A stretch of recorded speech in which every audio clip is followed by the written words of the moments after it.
da Alice Springs a Uluru fino all'Oceano Indiano, accompagnata solo dal suo fedele cane e da 4 cammelli. Stiamo parlando della protagonista di Tracks, il film presentato in concorso in questa seconda giornata del Festival di Venezia. Il viaggio, permesso dai finanziamenti del National Geographic, prevede che un fotografo documenti l'impresa epica solo in alcune tappe concordate.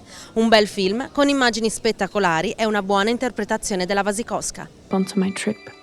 I believe National Geographic to be of the highest international repute.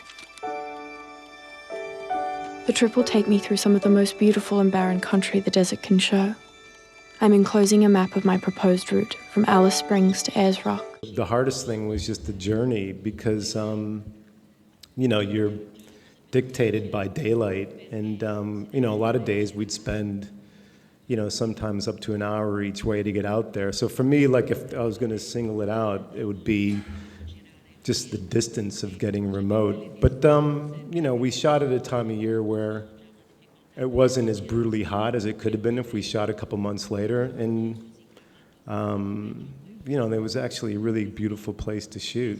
When we met for the first time, I was to take her or go with her out into the desert to show her something about camels. And here was this delicate person, and I thought, gosh, how is she going to muster up the kind of earthiness or strength that the role required?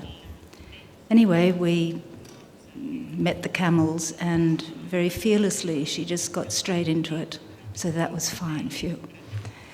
And then the next time I saw her, she had transmogrified into a sort of version of me. And I'm so delighted that she accepted the role. I cannot think of a better actor to do it, and I'm very, very pleased. And I think once you profoundly enter the reality that you're in, you do go through certain mind changes or sort of change in consciousness, if you like. As to how much of that I've preserved, I don't know. It's very difficult to keep hold of it when we live in, very distracting modern times, for sure. But I'm deeply glad that I had it. I feel very privileged.